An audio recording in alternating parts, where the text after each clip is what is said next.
Here with another candidate interview. Michael here from Advanced Etowah. Got Mr. Mark Gidley joining me. Guys, we're going to talk about, a little bit about him and his history and his thoughts on the issues that we've been discussing. And he is running for House Representative for Alabama. So going to the glutton for punishment to head down to Montgomery. Guys, if that's something that you think you might enjoy learning about, then please stick around and watch the rest of the video. Otherwise, I'm going to start the clock for 4 minutes, and we'll kill some time while some of you jump on. So I'm seeing a few of you. If somebody could just give me a comment that the audio is good. Mark, how are you doing today? Michael, I am doing great, and it is a joy and a pleasure to be here with you today. Of course, I love any time I can get behind a microphone. I'm looking forward to it. Looking forward to our time together today, Michael. All right, good. Well, guys, again, if you wouldn't mind hitting that like and that share button. Tag a friend, all the good kind of social media stuff that everybody knows how to do. I'm still waiting on a comment. I want to make sure that all my equipment's working good. So if somebody would just comment that you can hear me, then otherwise that's one of my biggest fears doing these is that. Well, Michael, I'm with you. We do live stream at our church. We live stream our Sunday, our Wednesday night, and do some other things too, and that's what I always wait for. I say, am I talking to the phone, or is anybody hearing me out there, All right. Well, we'll see. I don't know. Hey, maybe everybody's too busy on a Thursday at 3:30. I hope it's not because they heard who you're going to have on today. Maybe that's not the case, Michael. I'm going to check my own audio. So let's see here.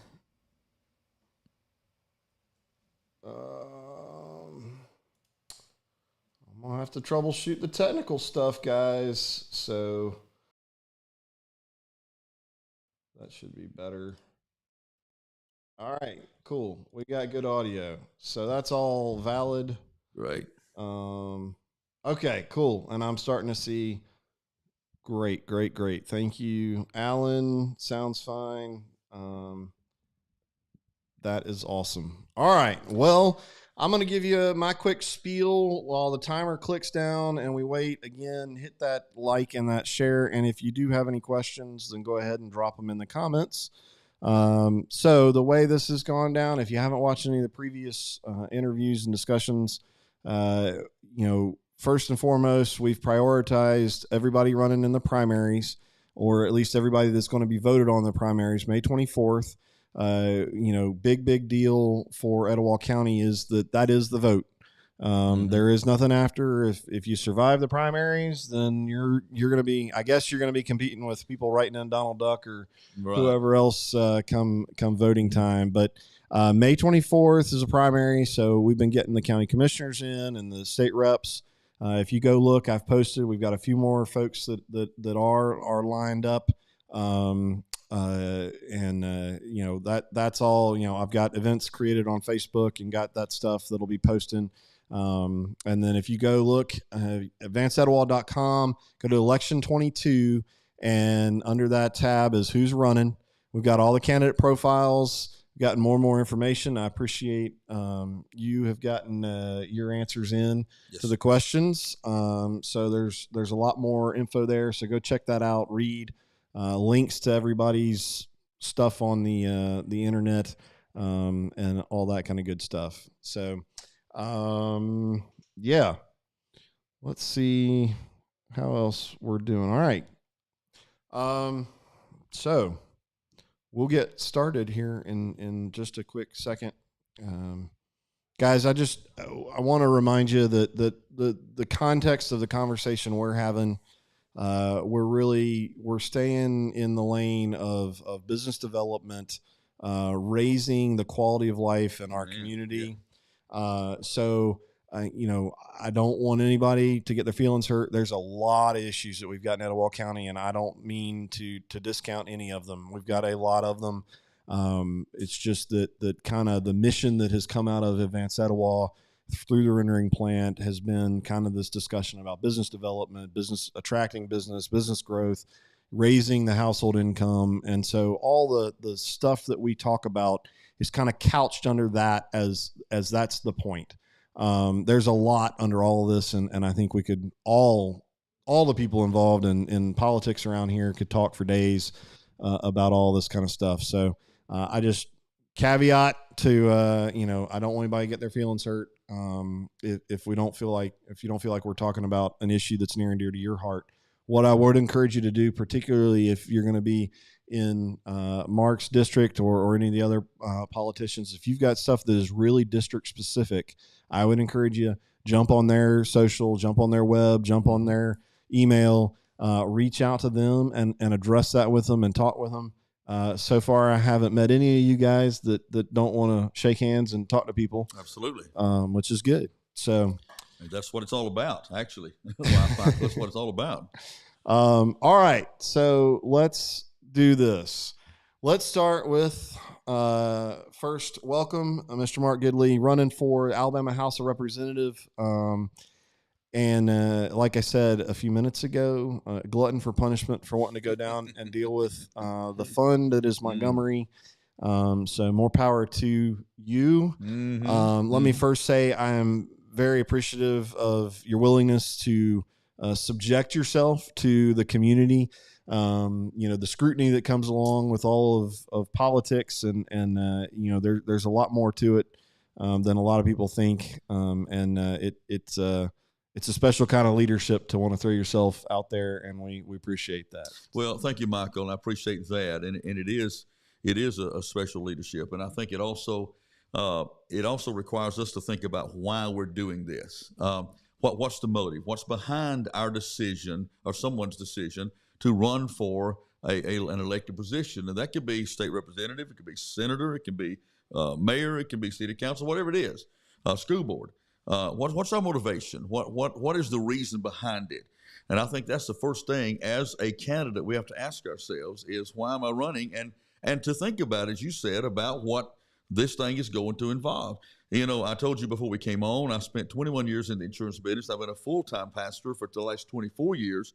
And even those decisions, and especially in the ministry, when somebody steps into that position, so many people don't realize it, but you put yourself in a place to where you realize you're going to be caring for people, listening to people, dealing with the issues that are arising with people. Well, that's very much the same thing when you put yourself in the place of a political person in the political realm. Our first and foremost, and this is my opinion, this is my belief, this is my conviction, the first and foremost should be my understanding that if I'm elected and if the people check the box off beside of my name on May the 24th, and trust me to serve, my number one responsibility is to the people that I serve. And I am a servant to them, okay? We can't be politicians. I don't like the word politician. I don't like that name. I don't like that word, and I made it pretty clear.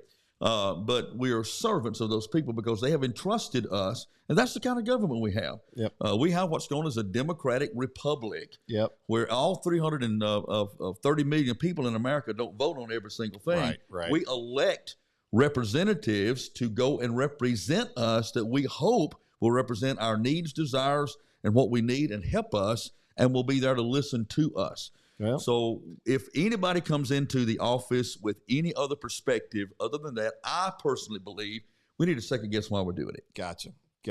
All right. Well, that I guess that answers the question of why you're running. Well, your thoughts on that. So you touched on, so you're coming from pastor, you've sold insurance. Give us just a little bit more of who is Mark Gidley outside of the politics. Just a little bit more of your background. Well, first of all, this is the first time that I have run for a political office. I don't have a background of running for a political office. Now, I do have a background of being involved in the political process and in the political realm of our community. I've been very involved in the Etowah County Republican Party.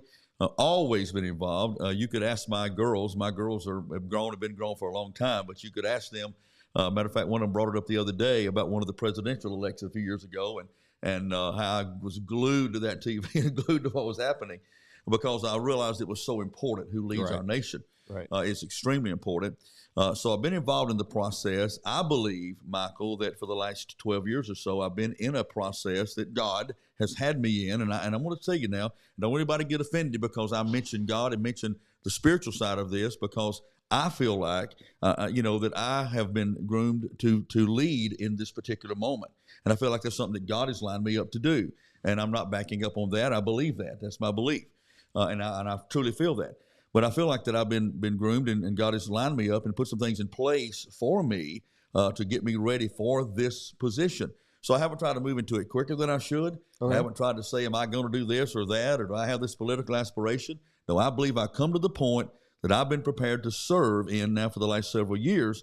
And when I realized that this position was going to be open in this House seat, I really felt like I had been ready for this, and this is my time to step up and serve my community. Okay, that's the goal that I have. Now, I don't know if I answered your question. Now, I might have went around it, but that's been my heart. So let's just real quick. So you are born and raised in Etowah County. Been here. Let me tell you, Michael. I live on property today that my great grandfather homesteaded in 1858. Right. Okay. So my roots go pretty deep in Etowah County. Gotcha. All right. Well, so then you've seen some things. Seen a few things.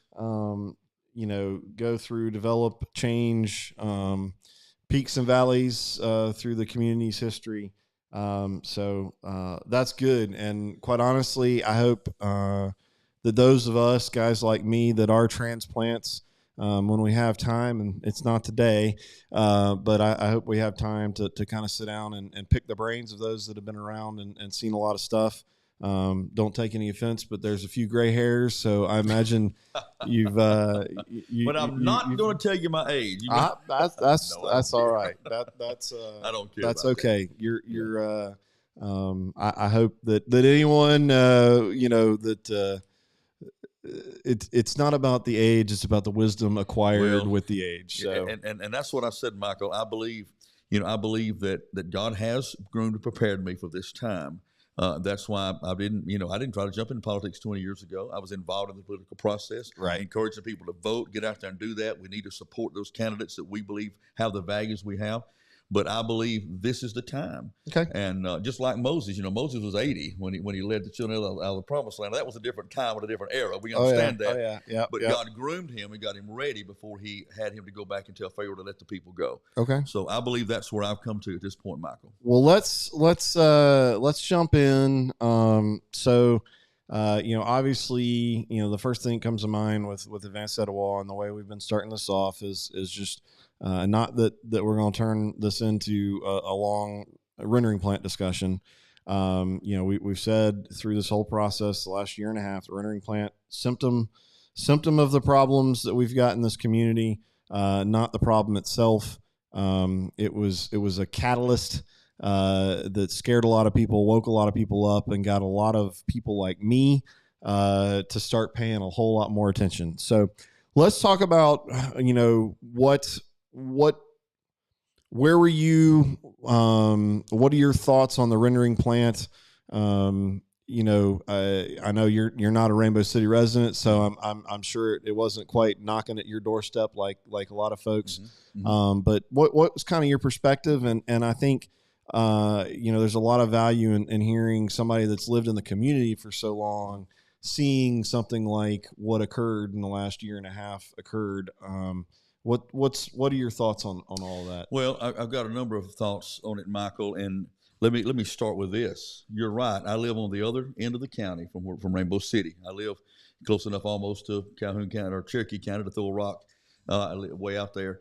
There's a lot of open land around my home and just beyond my home, a lot of open land out there. So the first thing I would ask myself is, how would I have felt if it was across the road from me? Mm-hmm. If it was 2 miles up the road from me, okay, how would I have felt about that? And you have to think about that. And I think we have to put ourselves, Michael, as Christian people and as community people, I'm not just saying, well, it don't affect me, no big deal. So what, let them deal with it. No, that's not the way we are. I have to remember those who are dealing with it as if I was in the middle of it, dealing with it myself, okay? Now, I know that I would not have wanted that, and I'd have appreciated that. And I think there's a lot of things about the rendering plant that that we can discuss. The danger. Of course, Michael, I'm going to tell you, there is no doubt there would have been, for the lack of a better term, this is a simple. There would have been a smell. It was going to be there. Yeah. Okay. Yeah. I mean, I drive by these chicken plants. I drove by one the other day up on the mountain. It's been there for years. Just a chicken processing plant, not a guts and other stuff processing plant, and it smells. And it's just there. Sometimes it's worse than others. Property values. What would it have done to property values? What would it have done to the property values if my house? If I had a house sitting here worth $250,000 and all of a sudden it's going to be worth $150,000, what would it have done to property values? All of those things. What the amount of trucks that would have been coming in and out of there. Yeah, yeah. I'm not saying this plant doesn't need to be somewhere, but I think it needs to be at the location that is conducive to what that plant does. Okay. You see what I'm saying? Oh yeah. It needs to be in the location. I've been talking about it for a year. Yeah, exactly. I'm there. Okay. So I mean, there wouldn't have been 3 or 4 trucks. There would have been hundreds of them out and out every day. Okay. Yep. All of these things had to be considered. And here's the thing that I feel like was the biggest downfall of this whole thing is a failure to listen to the people of the community. Now, one of the things that I've talked about, Michael, in my running for this office is that one of the requirements that I think I must have as a candidate and as a legislator, if I'm allowed to do that, is I must be able to listen to the people in the community. I don't mean all of us are going to always agree. We know that, but I must listen to them. And I don't know of anybody. I don't think I heard anybody that I know of that was in favor of that from the community. Now you may be 1 or 2, but I didn't hear anybody was in favor of it. So it was just not a good idea. Okay. It was a bad idea. And the fact of what it would do to property values, the fact of what it would have done to the safety of the community and the safety of the roads, the other things that would have happened, I think those were important things. But to me, the most important thing was, what did it do to the community to continue to try to push something that the community was completely against? Right. And you and I talked about that earlier, Michael, that one of the things we've got to work toward in Gadsden and Etowah County is industrial development. Yep. And this did not serve well, in my opinion, to the future of industrial development in Etowah County. Okay. You see what I'm saying? Oh, yeah. All right. Well, guys, if you've got any more questions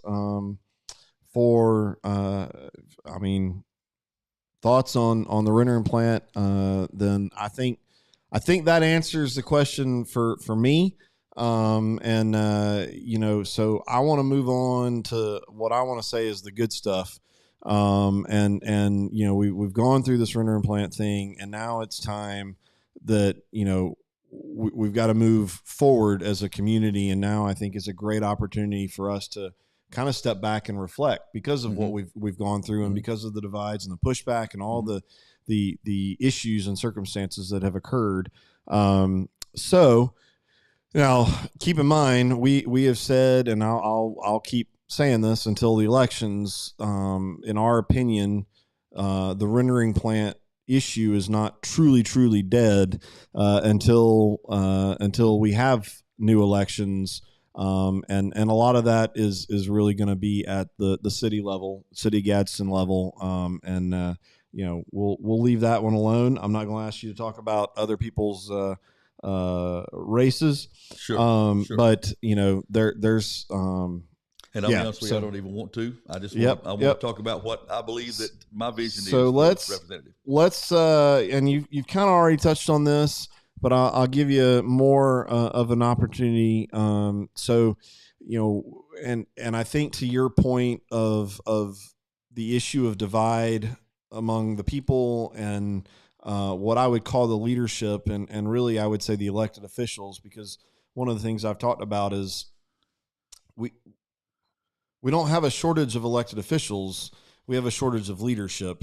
And so what I really look at is not, and you mentioned that you don't like the word politician and that I'll be honest, that makes me happy. It is what it is. I'm trying to stay out of politics as much as I can, other than doing what I can do to try and help my community. So, exactly. So what I would say is what do you feel like makes you a leader what qualifies you to be the leader to go represent us down in Montgomery? What are your kind of, what's your take on that? And why should we follow you? Well, thank you for that, Michael. And just on the politician thing, I'd much rather be called a servant and a friend than a politician. Okay. So, and I hope when this thing is over, and if God allows me to be the one to serve, that when time gets down the road, I will be called a servant and a friend. I hope that's the way it goes. Let me tell you what I feel like is important about where I am as far as running for this position. Here again is my goal for running. I've already mentioned the servant aspect of this, but listen, Michael, I've got 4 grandchildren. Okay, right. I've got 4 grandchildren. There's a generation coming up behind us that should be able to advance beyond what we have been able to do. They're only going to do that if we put in place the things that will grow our community and grow our economy. It's been said some time back that we're looking at a generation that may not be as well off as their parents were. That's not the way things are supposed to work. I'm at this point running for this position and running for this candidacy because I want to sow at this point in my life, Michael, I want to sow something and be here to help my community to leave it in better shape than it is now, in better shape than when I found it. And industrial development and bringing industry in and preparing our community and area for those industry is at the top of my list to things to work on and work for as we go forward. So what do you talked about? You felt like God preparing you to get you here. What are some things that you've done to, I guess, demonstrate that leadership? You mentioned you don't have you haven't been in office prior. Right. And I want to point out, that isn't necessarily a bad thing. Just the same as people that have served before isn't necessarily a bad thing either. It just is what it is. And that's the beauty of our democracy is that somebody with no political background that just wants to come in and do the right thing. But really intended it to be. So what's really? what have you done? What's been your leadership roles? And you mentioned being a pastor. Mm-hmm. What do you feel like has kind of prepared you to be? Well, be a thank leader? you, Michael, and I appreciate that question, Michael. When I told you that I grew up here. I've been here all my life, but now I've lived in other places along the way. I've lived out of state for a while. I lived in another county for a while. But when I came back to here to make this my home 21 years ago and assumed the pastorate of the church that I'm at in Glencoe, which I had been pastoring in Blount County, and I pastored a church in Piedmont, different things. But when I came back here, I hit the road running with this goal in mind. It's what can I do to unify my community? What can I do to work together with everybody I can? Now, a big majority of those have been other pastors and other ministries, but you can, and I'm not tooting my horn here, but you asked the question. Yep. You can ask anybody around in this area. I have worked with people across denominational lines. Those things have never been a barrier to me to work together with everybody I can in this community to make it a better place. I'm a Church of God pastor. I'm in the Church of God denomination, but some of my best friends are Baptist, and some of my best friends are Methodist, and some of my best friends are independent guys, and other aspects, because we must work together. We were featured on the front of the Anniston Gadsden magazine a few years ago with several of us with our picture taken, about unity. So working together with others, forgetting about what my tag is, and understanding this goal is to make our community a better place. We're not all going to wear the same tag. We're not all going to agree, Michael, but we've got to work together. So I have done that for 21 years, and I am not a bit ashamed or a bit afraid of anybody to go through the community and say, has Mark Gidley worked with other leaders throughout this community? I have. And that's, I believe, one of the primary things, Michael, that's prepared me for this. Okay. Because I'm known in the community. Unity is a driving force. You can ask my wife. It keeps me up at night. How in the world are we going to unify? How are we going to work together? How are we going to link arms together? That is a driving conviction of mine. And I believe it must be a driving conviction of those that serve in our leadership positions. Michael. All right. Well, that's a great segue into our government structure. And there's multiple aspects to what we've seen as issues with our government structure. I've said it over and over again. as a military guy, if you've got 11, 12, 13, 14 generals all in one tiny space as big as Etowah County, mm-hmm. you're going to struggle. So that's something that we've got to figure out. If we don't figure out how to overcome that, I think there's a lot, and that's just my opinion. So there's other aspects to, what we found out with like the IDA, the Industrial Development Authority, is a standalone entity that is completely, not subject to FOIA requests. There's basically, they can do whatever they want and they get a check from the city. And I realize that, for House of Representatives, that's not necessarily, mm-hmm. Something mm-hmm. that you're going to directly impact. The airport has also been another big, hotbed topic. The Gadsden Airport Authority, the fact that it is solely owned by the city of Gadsden, doesn't seem like, and as we saw again, the perfect catalyst of the rendering plant, that there's much of a collaborative effort in how do we fit that in.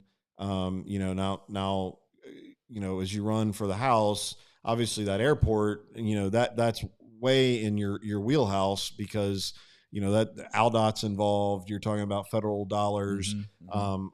And all that kind of stuff. But and I know there's a lot of other aspects, and as you look across the other interactions of our from whether it's between municipalities or it's boards, we've talked a lot about how you've got a lot of board members that are duplicates. You got the same people on a lot of the same boards, and I get that, there's certainly, and this is on us, and this is, what I as a citizen am pushing and encouraging.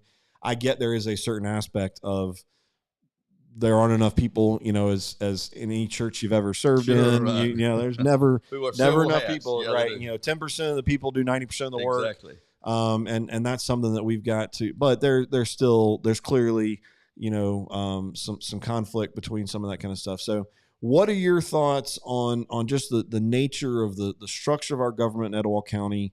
And what do you think, the good, bads, and uglies, of that government structure, and what can we do about it? I guess near term, and then, maybe long term as well. Well, it's a good question. And I will be honest with you. I'm not going to try to make up something when I don't know, exactly all the details, Michael. I'm not going to do that. I don't know. I know some about our structure in some places. There's some places I don't. And I hope when I get on the inside and able to look at things, we can say, okay, look, we need to make some adjustments here. We know that one of the pitfalls sometimes of both government, of church, of any organization is to get top heavy. We can get top heavy, and I think that's something we need to be very careful about. Is not to get top heavy. If we get top heavy, it becomes more about us than it does about the people we're supposed to be serving.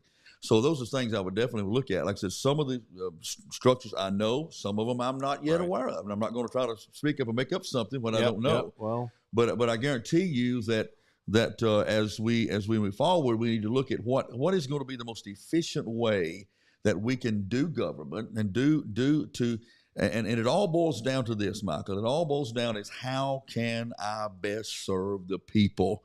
What is going to be best? Is it all about us? Is it all about top heaviness up here and us, our little top heavy? Or is it about an efficiency that will serve the people that we're called to serve? And by the way, on the airport, there was a time when there were regular flights in and out of the Gadsden Airport. I have heard. Were. I'd love to see that again. I don't know. Yep. Again, I don't know all it would take to make that happen, but I sure would love to see that. Because I think that would be a major key to some of our industrial development. Yeah. I really do. Yeah. There's we could have a whole long conversation about the aviation aspects. I don't know. And by the way, I didn't mention this in the beginning, but I literally just met you, about a half hour ago now. Yes, so, right.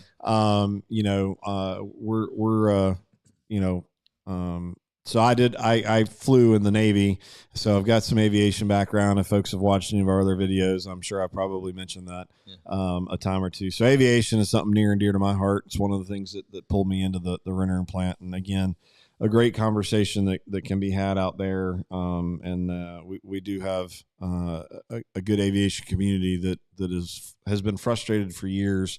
And I guess the way I look at it, that's a world that I know and understand, and I see how broken that world is with the GAA and the way business is conducted out there. And so the other aspects of things that I don't know anything about, that I don't understand, I feel like my default is to question, well, if it's that bad here, or there's this big of an issue on something I understand, maybe I shouldn't take it for granted that everything else is perfect, that there's probably some other issues elsewhere. So again, just my thoughts on that. All right. So we're moving on down the line of issues. And the next thing up would be the discussion of infrastructure. Again, out of the rendering plant. And one of the reasons that really kind of became a core thing with us, for one, the sewer system issue, and that's just a no-brainer, figuring out the math that we're having overflowing sewer systems and sewer issues in our community, and you want to come in and dump, 60, 70,000 gallons more of, runoff. So that, obviously roads around here, everybody gripes about potholes. And there's also more to think about with infrastructure, internet, all that kind of stuff. So what are your thoughts on the infrastructure of Etowah County? And again, I think that's one that's very, very much in the wheelhouse as you look to go to Montgomery, because obviously infrastructure equals dollars, or dollars equals infrastructure. And a lot of that is going to come from the state level, so what are your thoughts on infrastructure here in the community? Well, very, very, very good point, Michael. And we know that infrastructure is a key to industrial development.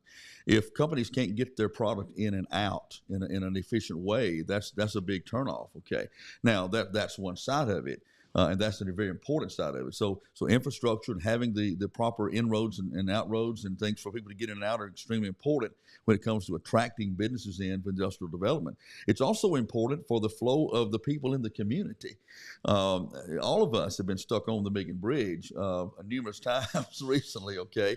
And we know that is an issue that needs to be addressed. I've made it clear that, and I think what I've heard, and of course, still being on the outside and not being inside yet. I just get the runoff. Right. Don't know, everything, and just be honest with that. But I have heard that there is some talk about the extension of 759. I think that's something that needs to be done. I think the Southside Bridge is something that needs to be handled. The other side of that, we handled one side of it about 35 years ago. Yeah. The other side needs to be handled because there is a lot of traffic on 77. I still cringe when I think about the times of crossing that bridge when both lanes went on that one small bridge. And I've been across it many times when both lanes were in that bridge. And now when I go across it, I say, man, there's barely room for one lane, much less two. But a lot of those things need to be addressed, and we don't need to talk about them, Michael. We need to try to see what we do to do action to bring them about, okay? So very important. Infrastructure is very important. Again, I'm not inside yet. I don't know all the do's of making all that happen. But you can better believe that'll be one thing I will definitely have a priority because, and you're not talking. I know you're going to probably answer this as we're going down the list. So I don't want to run ahead of you. Okay? No, you're good. But we're going to talk about industrial development, and we're going to talk about bringing industry in, and good infrastructure is important for industry. But again, it's important to me when I'm stuck on that bridge. Sometimes I realize that the Biggin Bridge is carrying more traffic weight than it's really projected to carry. So very important and should be a priority on all of our list. And again, working together with the leaders that are in our community and statewide to say, we got a problem. Let's see what we can do to come together and fix this problem, because it'll take all of us to make it happen. Okay. Well, with the togetherness in mind, we'll jump down to the discussion of a countywide master plan. that has been, one of the keys that you learn early on, or at least that I learned early on in the Navy. If you fail to plan, you plan to fail. Exactly right. And I've seen that time and time again. So the discussion of a master plan, and I don't know if you're aware, but I know Rainbow City and Southside, they're both working on master plans right now, individually as municipalities.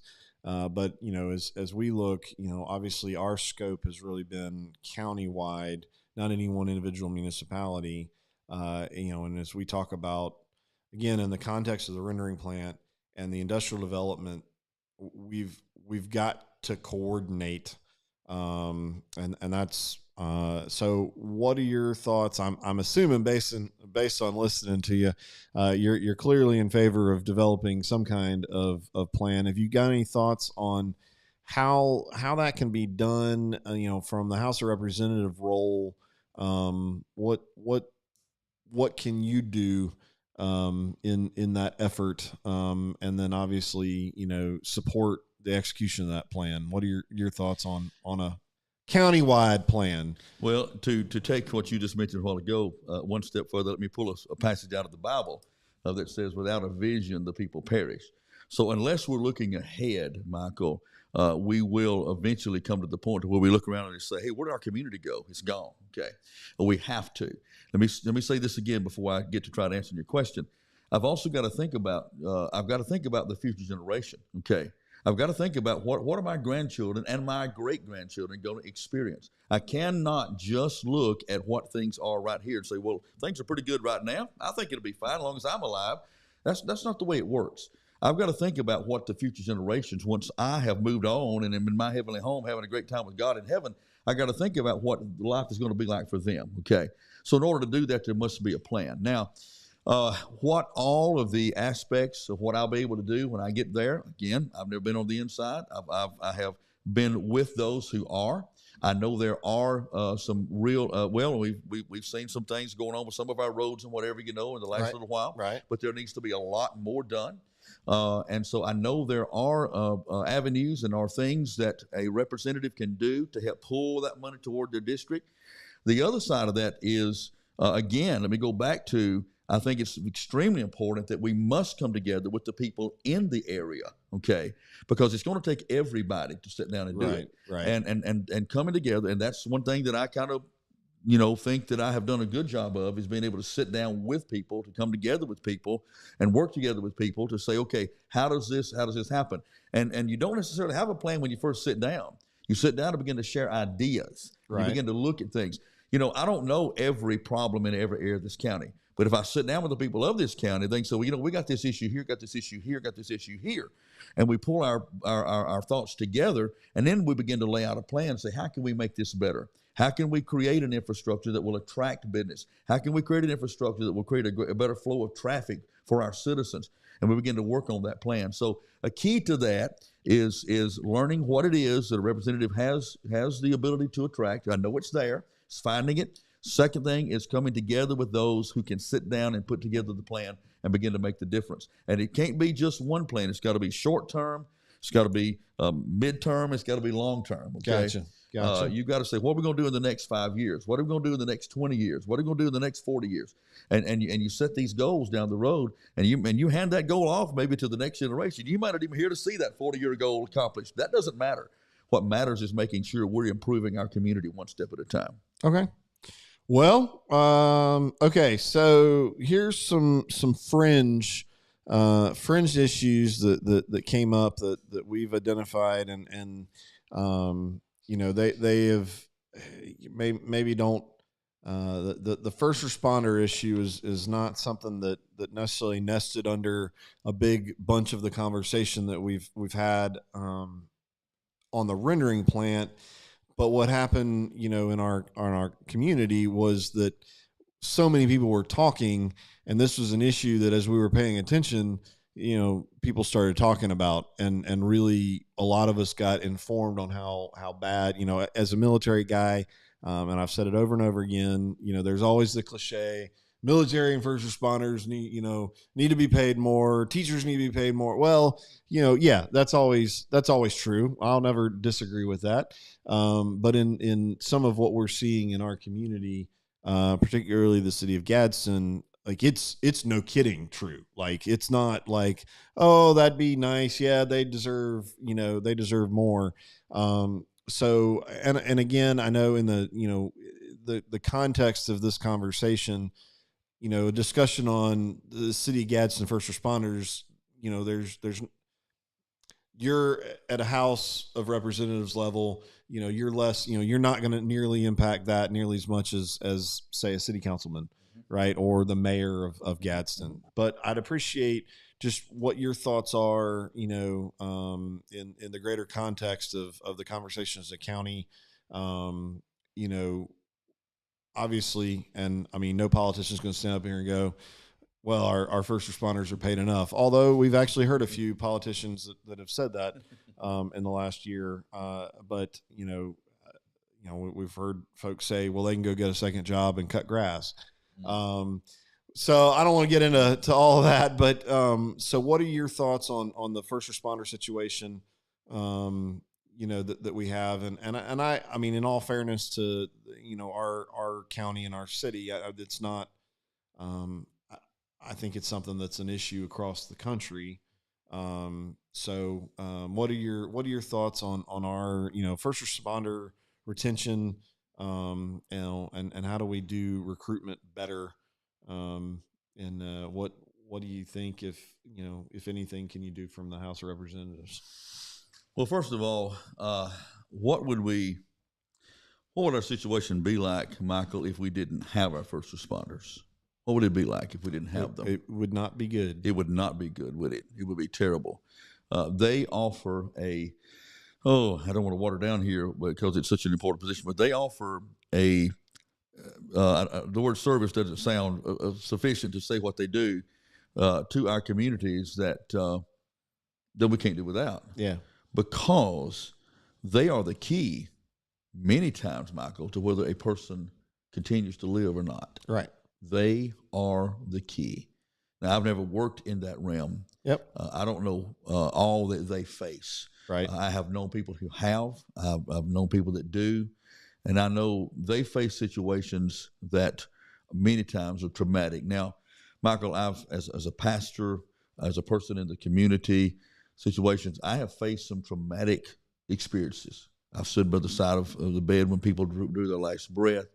I have helped people walk through some very traumatic situations. I have faced a few myself. They have a powerful effect on you. Mm-hmm. And I think one of the things that sometimes we fail to recognize maybe with our first responders is the emotional aspect of what they deal with. So I think one of the things is helping in that respect to make sure we're sensitive to the emotion. I mean, when they've gone out to a wreck and they've seen multiple people that have been just a terrible situation. Right. They're human beings. So you can't just say, well, they just go home and throw it off. No, they don't. So how can I support them in that role? What can I do to support them in that role? And coming from a pastoral perspective, that's one of the first things that comes to my mind. Is being sensitive to the emotional trauma that a first responder faces when they see a traumatic situation. Mm-hmm. Okay, so one of the things I think we can do as far as retention, and again, I'm speaking here from my perspective. I would welcome anybody that would say, oh, I have another perspective, because that's part of what I will need to do as a representative, is not just to say, I know all the answers. No, right. You work in it. You tell me what the answers are. You tell me what the situation is. Okay. Because I've never worked in it. So that'll be a great part of that. But I could imagine, coming from my perspective as a pastor, that's one of the most devastating parts of being a first responder is the traumatic experiences you have to deal with and have to carry that home with you and have to sleep with that at night, okay? So how can we help with that? Now, on the other side of that, I do think we need to look at the ways to recruit first responders to make sure we're giving them every tool that we can. One of the most devastating things I could imagine, Michael, is for a first responder to go out to a scene, be ready to save a person's life, and not have the tools they need to do that. Right. So let's work together to see what we can do. Again, I haven't been on the inside yet, but from what I understand, there are ways that we can have things allocated that can help if they need a tool to work with. Right. Things we can allocate. I think that's extremely important. I don't want a first responder to come out and here's somebody that needs whatever. I can't think of whatever they need, and him say, I don't have it because we don't have enough money to buy that. That's a person's life, okay? Right. That's a person's life. So those are a few things I think we need to look at and help our first responders. I think another thing, this is just on a personal note here, I think we need to do more to respect what they do. I think a lot of times what they do goes unnoticed. And I'm not talking about just first responders from that deal with trauma. I'm talking about our those people that serve us every day, our policemen, our sheriff's department, and of course our military. And you can ask anybody. And I never served in the military, but there's not anybody that supports and appreciates our military more than I do, because you and I would not be sitting here today having this conversation, Michael, if somebody hadn't fought for this country and made sure we stayed safe. Mm-hmm. So those are a few things that I think are important, and I just can't say enough about what service. What would our communities be without these? So we need to do what we can to support them. Okay, all right. So let's move on to something that I think is going to get you a little fired up. So our education, and again, this is another one of those that. This was a discussion that came, as we sat down with some of the larger business owners around here and had discussions about what attracts industry. I personally had not put a whole ton of thought into this concept that an education system is that's something that big companies look at. Mm-hmm. So where do you think things sit, as our education system here in Etowah County? In the context of business workforce development, I know is a big piece for you. Yes, sir. What can we do? What can we do better? What do we need to be talking about as a community as far as education and how that relates to business growth, business development, and raising the quality of life in our community? Well, there's two things, Michael, that I think are essential for any community. First of all, it's the spiritual side. There must be a spiritual covenant climate in a community. That's extremely important. And I know I don't want to offend anybody that says, well, you're talking about going to church. Well, that's part of it. But I'm talking about the spiritual climate. And our country was founded on the freedom of religion and being able to worship God freely. That's a vital part of our community. But the next part of our community that is vital is the education part of our community. The education systems must be strong. If they don't, a community will deteriorate. So it's extremely important. Now, both my daughters are educators. My son-in-law is an educator. My brother's a retired educator. My sister-in-law is a guidance counselor. Okay, so I have a lot of education that is very, very, very close to me. And I know, I guess I know as much about education as anybody can be that's not actually on the inside. Okay, Gotcha. Because I get a lot, and I've learned a lot, and I've had a tremendous education about education. I know how important it is. But on the other side of that, I know on the other side of it, but also a part of that is what you just mentioned, and you and I had this conversation a few minutes before we got on the air, is workforce development. If we're going to create the industrial development in our communities that we need to, we've got to prepare the next generation to be those workers, okay?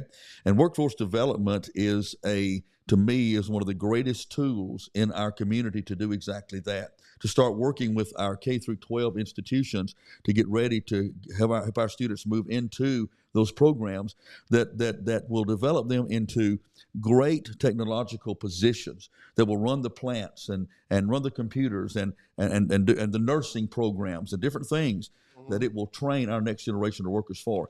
I have committed this for a long time to work with our schools, work with the Gadsden State, work with the workforce development institutions, and that we have to help connect these dots. Because to me, it's one of the greatest tools we have to prepare the next generation of workforce. Now, not only will it prepare and get students ready to work in some good, lucrative, well-paying careers, it also, I believe, will be one of the most tremendous tools we have to attract industry. We say, look, we are raising up and training. Our Gadsden State Community College, through the workforce development, is training and getting ready the next workforce. to fill current jobs that need to be filled first. Right. And then also to say to industry, look here, we're training up this workforce. Bring your company here. We're getting the students, we're getting the young people ready to go into your positions. And it's amazing. I don't have time today. I've got a brochure about workforce development I carry with me. All right. There is massive aspects of this that cover so many areas. But we don't need to miss that, and we need to be working on that. And that doesn't mean that every student will follow that path. Some will follow other paths. But this is a path for many of our young people to follow and understand. These are some of these jobs will create great incomes for them, and above average incomes, and it's just a tremendous program. So I've already committed. I've been talking about this for a long time. Okay. Of how important this is to me, and how this is one of the top things on my list to work with. Okay.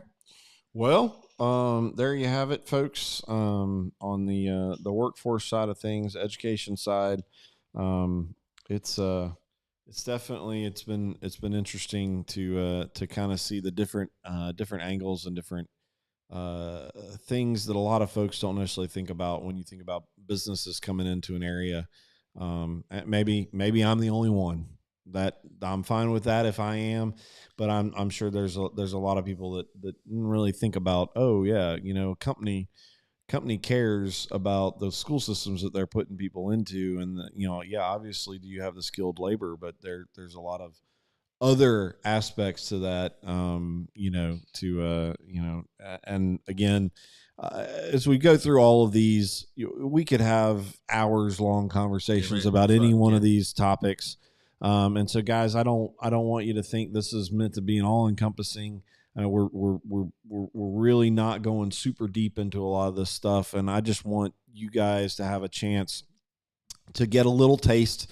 And I want to encourage you to go seek whether you got videos or photos on the internet, or you're having coffee at Jack's, or however, you can get out and meet everybody that's running. And really, if you've got, those deep issues that you really want to dive into, you're going to have to put some effort in. And that's really what I'd encourage you to do.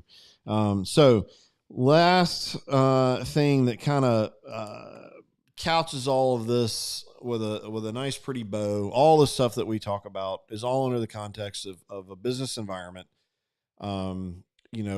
I've talked to so many people. There's so many stories in our community, particularly in the Gadsden area, of people that have either moved their businesses out of Gadsden into other areas. They've overcome. They've built a successful business in spite of the issues that exist, and all of it kind of comes down to this concept that a lot of people feel like it's not the most business friendly environment in this area, and so I asked the question, like, why are we? If everybody or so many people feel that way, what do you think is going to happen when you go talk to an outside business, an outside company, and invite them in? Well, why didn't So what are your thoughts on building a better business environment that's going to provide more opportunity? Again, we've kind of all of these things that we've talked about kind of get us to that. So let's wrap that up with your thoughts on the business environment and opportunity for Etowah County to move forward. Well, I think there's only one way to answer that, Michael, and let's find out why. Let's find out why. If that's the case, and understand, I've never opened a business. I was in the insurance business, and then I've pastored for 24 years, which is kind of like running a business. But anyhow, some might argue it's a lot harder than running a business. That's right, exactly, man. But certainly a lot more responsibility. It is a lot. But let's sit down and let's find out why. Let's find out why that people feel that way. Let's find out what they're struggling with. Again, I don't have all the answers, but I have two ears. And if the people trust me to serve as their representative in this district, and of course, when you serve in a representative district, your responsibility sometimes go way outside of those lines, because you're working you're working with your district primarily, but you're working with the community as well, because you have to encompass others, and sometimes to get the whole thing done. But let's find out why. Let's sit down with business leaders. I would love to sit down with them and listen to people and say, this is why I'm having a hard time. This is why I'm not. This is what I run against. This is the bureaucracy that I have to deal with. And understand, my opinion and my belief is sometimes the bureaucracy is one of our biggest problems. Why can't we make it simpler? Yeah. Why can't we simplify the process instead of having to go through 10 miles of red tape to get to an end? So I'd love to just sit down with business leaders and see what's your problem, what are you dealing with, and how can I work with other leaders in the community to see how we can simplify that process. So that would be my greatest desire, would be to find out why. Let's see what we can do about it. Because look, you said it, Michael. If current business owners have a hard time, and if somebody comes in, I ran into somebody yesterday in another city. I was in a meeting up in another city, and I ran into a friend of mine who was there scoping out a business that was maybe going to be coming in, that kind of thing. Well, what happens is that businesses come into areas and they scope it out. They'll come in, they'll walk in the store and say, "Hey, how's it doing? How y'all getting along?" And if we have business leaders here that are saying we're having a tough time, that could deter other people from coming. You understand what I'm saying? Right. So let's find out what those problems are. Let's sit down together. Let's have a conversation, and let's see how we can make it more business friendly, because we need more business in Etowah County. All right. Well, again, and it sounds like, especially if you're a business owner, business leader, maybe reach out if you're trying to figure out more about who Mark is. Hopefully this gives you, again, this is a very broad brush. There's I'm sure a lot more that you'd like to talk about. But well, that's one thing people say I can do pretty well, Michael, is I can talk. So well, I have not run into too many pastors that were all that short on words. So come on now. But that's all right. So where can people find more information about you? For asking that. My email, if you want to jot this down, is mark.gidley29. Mark.Gidley, and again, Gidley spelled just like it sounds, Gidley, mark.gidley29 at yahoo.com. Send me an email, or go to Mark Gidley for District 29 and send me a message, and we will respond to you, and I would welcome your comments, suggestions, and anything you want to send. I would welcome that. Love to hear from you. Well, so also all of that is linked up. If you go to advancedetowah.com, you head over to our election app. You go find who's running. Election 22 is in the menu.